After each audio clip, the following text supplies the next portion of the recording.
ये जमीन जो गिरवे पड़ी हुई थी वो अब हमारी है।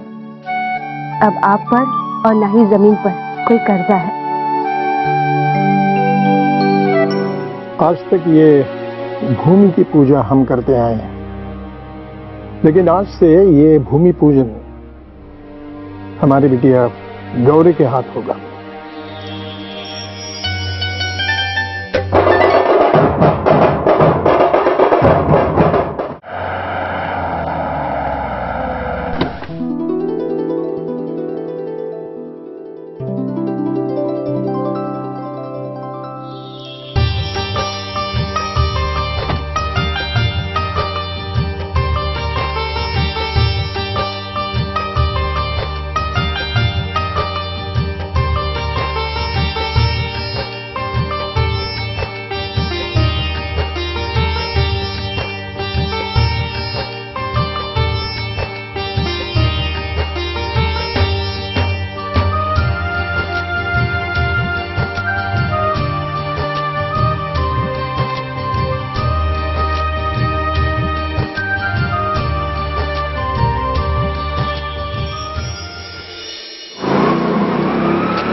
साहबराव,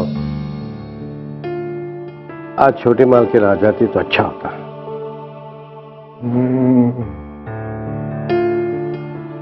जटाशंकर, हमने कोशिश तो बहुत की, करते रहे हैं। ये धारिणी यहां आए कारखाने में, सिर्फ धारिणी नहीं, श्लोक, रूपा वो भी आए, यहाँ का कारोबार देखे, बिजनेस में थोड़ा ध्यान दें, कारोबार समझ लें, कुछ सीखे करें। लेकिन हमारी हर कोशिश को समझा ही नहीं जाता है, हमारी कोशिश नाकाम रहती है। ये और कामकाज भी बहुत बढ़ता जा रहा है। हाँ, जानते हैं हम, और इसीलिए तो हम इधर है। हम है, तुम हो। कुसुम ने जब ये महिला गृहोद्योग शुरू किया तब कितनी औरतें थी यहाँ कारखाने में? बस 10-15 थी, और क्या। याद है ना, हम दोनों मार्केटिंग का काम संभालते थे, और धीरे धीरे अड़ोस पड़ोस की गरीब महिलाओं को कुसुम ने ही इकट्ठा किया, उनको ट्रेनिंग दिया, सिखाया, कारोबार बढ़ा, सारे कर्जे से मुक्ति मिली। बरसों पहले हम जो प्रतिष्ठा खानदान की खो चुके थे, वो प्रतिष्ठा भी वापस मिल गई। कारण सिर्फ एक, कुसुम। लेकिन धारिणी को ये सारी बातें समझाना बड़ा मुश्किल है। लेकिन ये सौतेलेपन की जो भावना धारिणी धारिणी के मन में है, सिर्फ धारिणी के मन में नहीं, सिर्फ उसके दिल में नहीं, हमारे बच्चे रूपाली, श्लोक, इनके दिलो दिमाग में भी यही है। क्या करें, समझ में नहीं आ रहा है। और इसी बात की हमें बहुत तकलीफ होती है। बाबा, हाँ बेटा। बाबा, आपने वक्त पर खाना खाया था?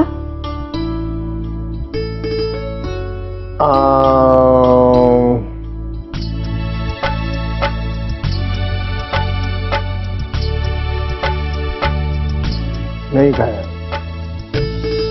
सुनो सुनो सुनो,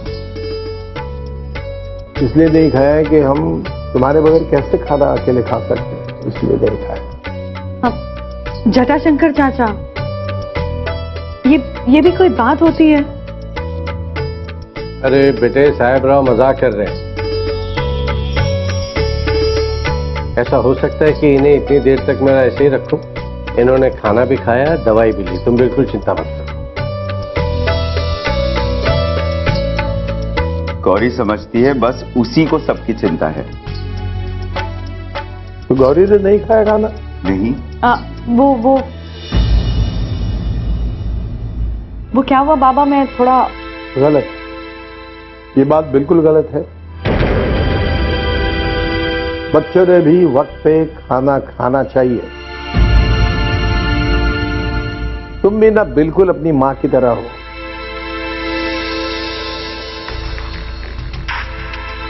काम में इस कद्र तक बिजी हो जाते हैं कि खाना पीना भूल जाते हैं। गलत है।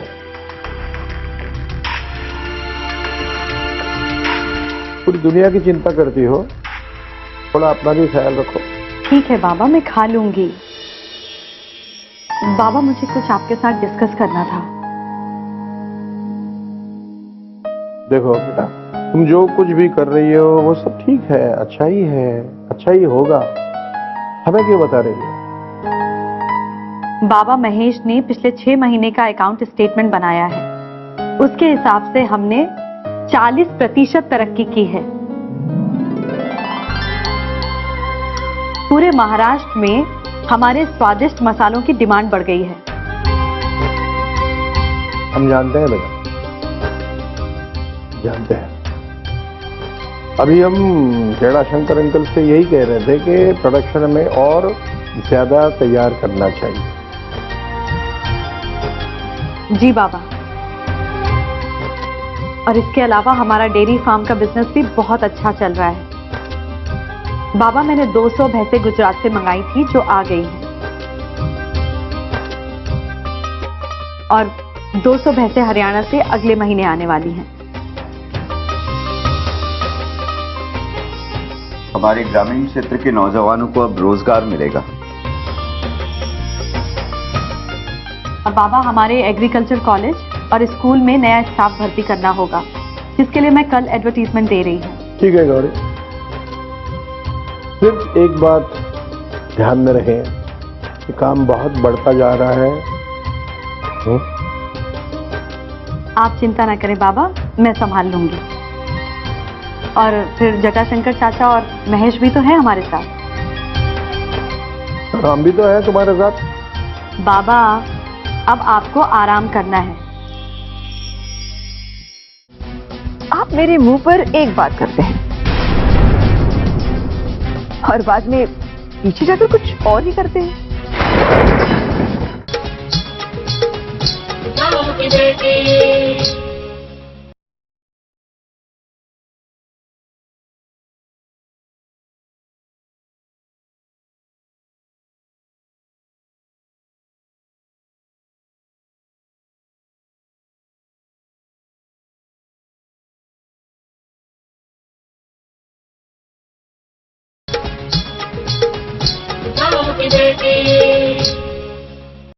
आप ये मत समझना कि मेरा ध्यान नहीं है। आपकी खांसी बढ़ती जा रही है ना, आप पूरी पूरी रात सो नहीं पाते हैं। अच्छा अच्छा अच्छा, यानी नर्मदा मौसी ने चुगली की है।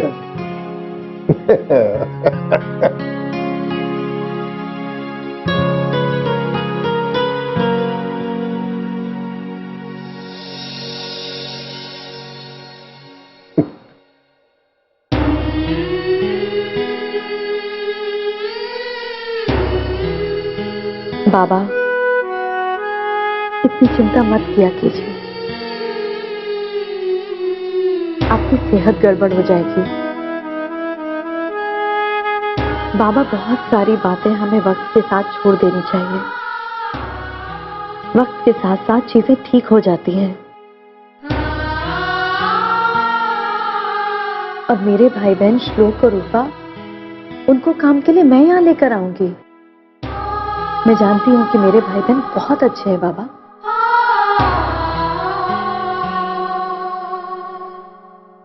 और तुम्हारी माँ?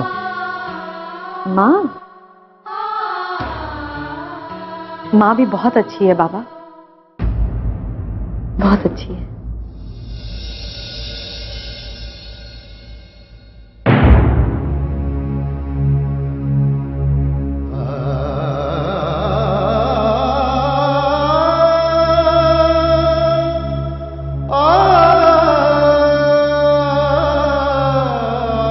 महेश, हम कारखाने चले? चलो।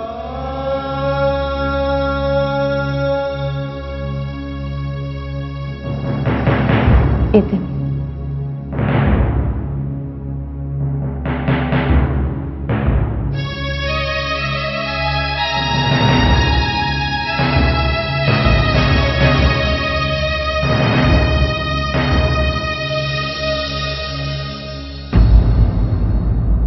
जटाशंकर, सवाल ये है कि ये हमारी बिटिया पूरी दुनिया को अपना मानती है, इसे कौन अपना मानता है?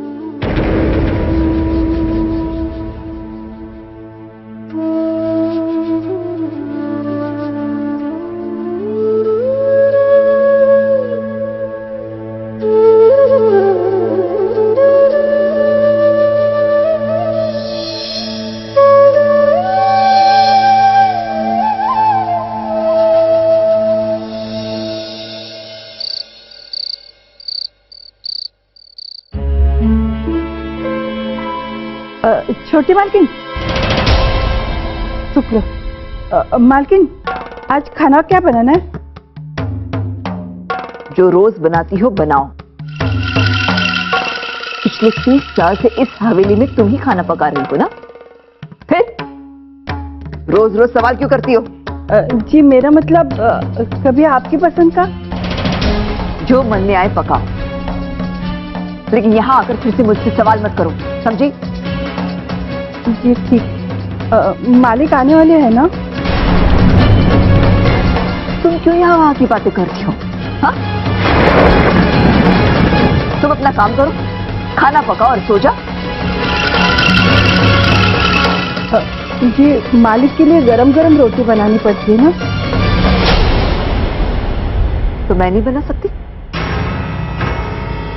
मुझे खाना पकाना नहीं आता? तब मैं अपने पति को भूखा खिलाऊंगी? एक शब्द और नहीं, और दीवारों से कान लगाकर हमारी बातें सुनना बंद करो। जाओ, खड़े क्यों? नर्मदा, पानी पिलाओ। मुझसे कहा होता, लाती।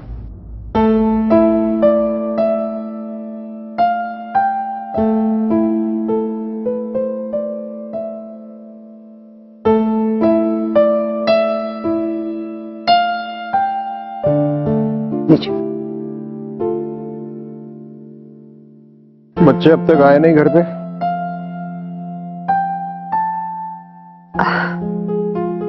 भूमि पूजन कैसा रहा?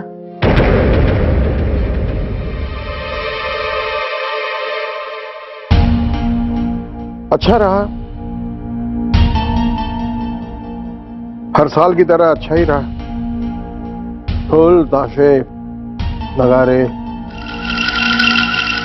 हरे भरे खेत, मस्त हवा, बहुत अच्छा रहा। अगर तुम लोग आते तो और मजा आता। कह तो हमने दे दिया था कि आओ चलो, बच्चों को भी बुलाया था। एक बार और कहते तो जरूर चलती।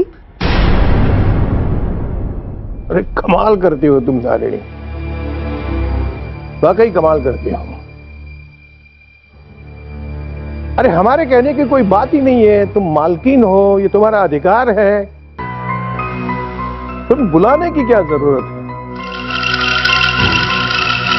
हमने तुमसे बार बार कहा, लेकिन पता नहीं तुम क्यों बार बार आसमान सर पर उठा लेती हो। ये तो सब बातें हैं, आप मेरे मुंह पर एक बात करते हैं और बाद में पीछे जाकर कुछ और ही करते हैं। झूठी तसल्ली देते हैं आप। धारिणी, तुम अच्छी तरह से जानती हो कि हम झूठ नहीं बोलते हैं कभी भी, और ना ही बर्दाश्त कर सकते हैं झूठ को। अभी तो आपने कहा कि मैं मालकिन हूँ। तो इसमें झूठ क्या है? तुम हो ही हमारी पत्नी, इसमें झूठ क्या है? फिर भूमि पूजन का अधिकार आपके बाद तो मुझे मिलना चाहिए ना। फिर ये हक गौरी को कैसे मिल गया? धारिणी, हमारी शादी को कितने साल हो गए? 24, पूरे 24 साल हो गए।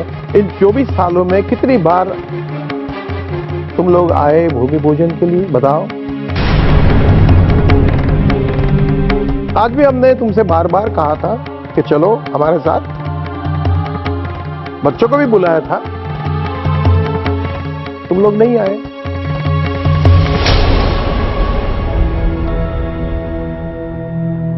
धारिणी, अधिकार उन्हें मिलता है जो जिम्मेदारियों को निभाना जानते हैं, संभालना जानते हैं।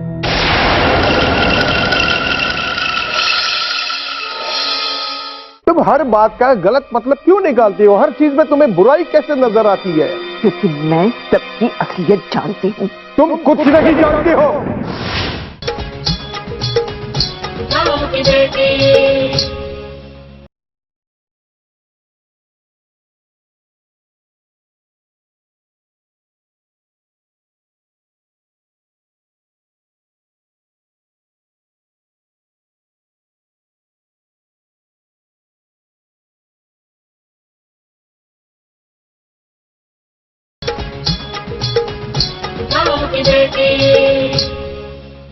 तो गौरी जिम्मेदार है।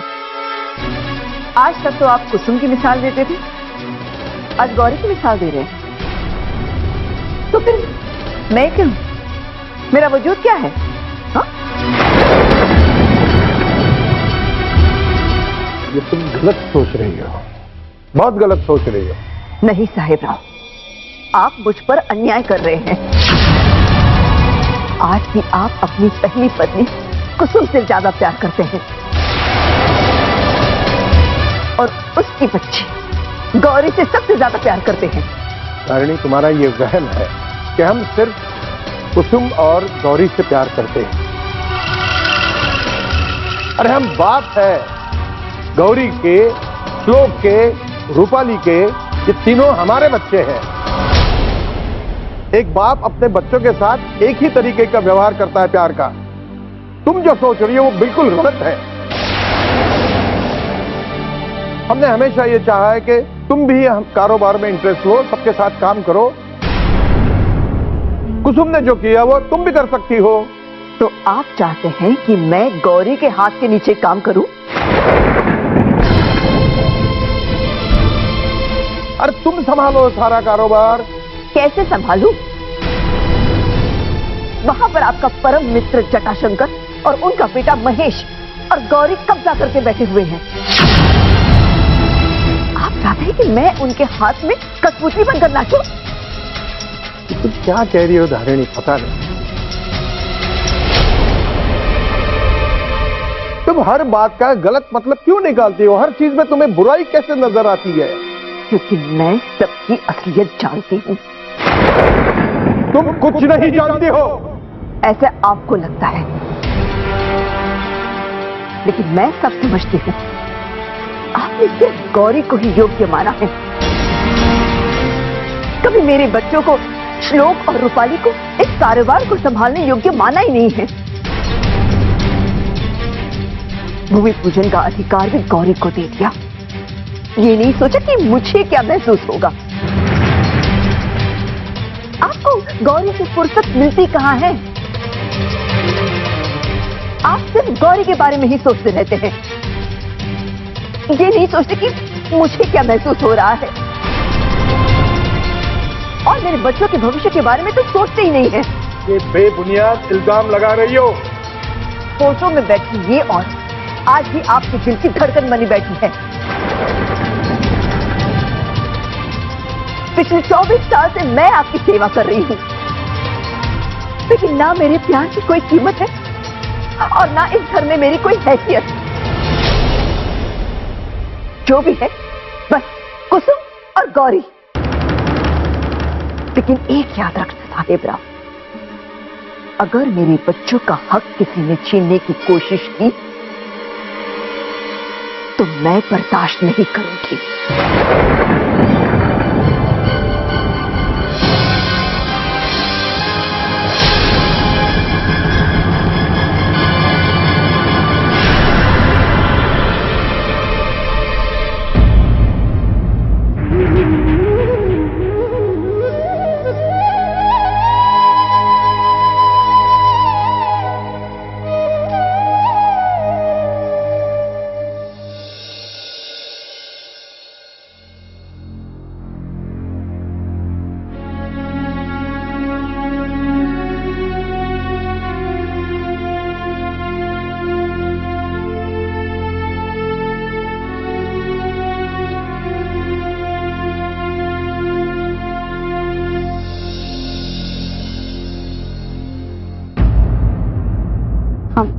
शारदा मौसी, बात मत करो मुझसे।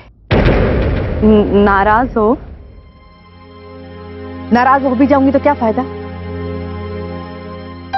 तुम तो वही करोगी जो तुम्हें करना है। सारा दिन काम करती रहती हो, खाने पीने का कोई होश नहीं है और ना ही मौसी की चिंता। और एक ये है महेश जटाशंकर देशपांडे। ओहो, अब मैंने क्या किया है? अरे वाह, फोन नहीं कर सकते तुम? एक सुबह घर से जाते हो, शाम तक तुम्हारा कुछ पता नहीं कब वापस आओगे। मौसी, आज का दिन तो पता है, भूमि पूजन था ना। साहेबराव के लिए दिन बहुत महत्वपूर्ण होता है। और पता है आज बाबा ने क्या किया? बाबा ने भूमि पूजन मुझसे करवाया और कहा कि आगे से मैं ही करूंगी।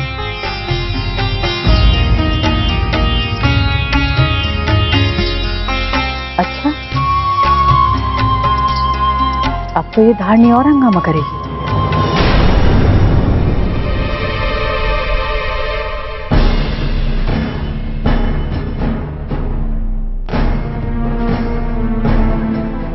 नहीं मौसी, माँ ऐसा क्यों करेंगी? वो छोटी माँ है मेरी। तुम उसे अपनी माँ मानती हो, वो नहीं मानती। अगर धारणी को ये पता चल जाए कि भूमि पूजन तुम्हारे हाथों हुआ है तो वो तो साहेबराव के साथ झगड़ा करेगी। नहीं मौसी, ऐसा नहीं होगा। ऐसा ही होगा गौरी।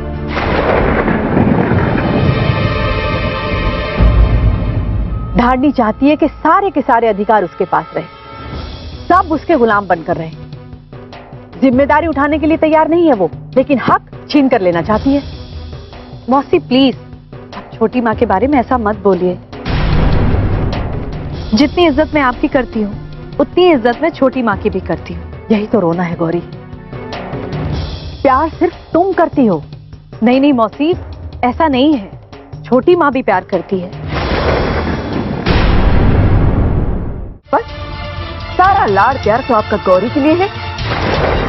जितना वक्त आप गौरी के साथ बिताते हैं ना, उतना वक्त मेरी रूपाली को भी दिया कीजिए। जब से गौरी ने इस कारोबार की बागडोर अपने हाथ में संभाली है, तब से छोटी मालकिन एकदम बेचैन हो गई। अब इस महीने में तुम दोनों को मिलाकर 40,000 रुपए के ऊपर पैसा दिया जा चुका है।